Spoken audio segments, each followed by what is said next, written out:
A fight between two famous masters of the arena might last for some time, until one of them was weakened by wounds and loss of blood. Then, settling down on the sand, he would raise his index finger up, or his index and middle fingers. This signified an admission of defeat and a plea for mercy. His fate was decided by the emperor or the organizer of the games. The emperor listened to the roar of the tribunes and saw the eloquent gestures of the crowd. After evaluating the opinion of the spectators, he decided whether the fighter should live or die. The sign of death was a thumb jutting from the fist, whether up, down, or sideways, sometimes pointing at the throat. It symbolized the blade. The thumb, tucked into the fist, spoke of mercy, of the sword hidden in the scabbard.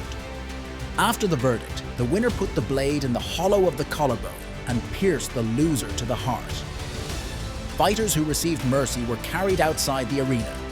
There, the doctors examined their condition and made a verdict. They were good specialists and could cure the most critical cases. If the medics were powerless, the wounded were killed with a special hammer. Characteristic round holes in the skulls are found by archaeologists in the cemeteries of Roman gladiators. A noble Roman might rent a pair of gladiators for his festive feast to entertain his guests. Of course, these were more like demonstrations without killing.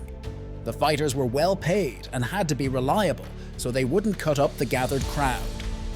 Gladiators were always ready to die. It was not their custom to humiliate themselves and ask for leniency. There was a certain code of honor for arena fighters.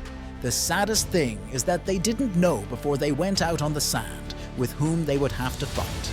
It could be friends in the barracks, a neighbor in the punishment cell. But all this concerned the stars, the illustrious masters.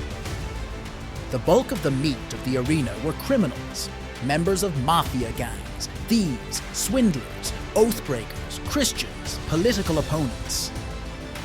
They were released to fight with tigers and lions, trained for human meat, were put to fight with each other and against professionals. We will return to the gladiatorial topic. It will be possible to tell about venators, archers, spear throwers who killed rhinoceroses, elephants, and other animals. Sometimes it was just hunting, then killed completely harmless animals such as flamingos or giraffes. So, of course, there were no zoos. The Romans cleaned up the provinces from the fauna. The number of specimens brought to the games in the city numbered in the tens, if not hundreds of thousands.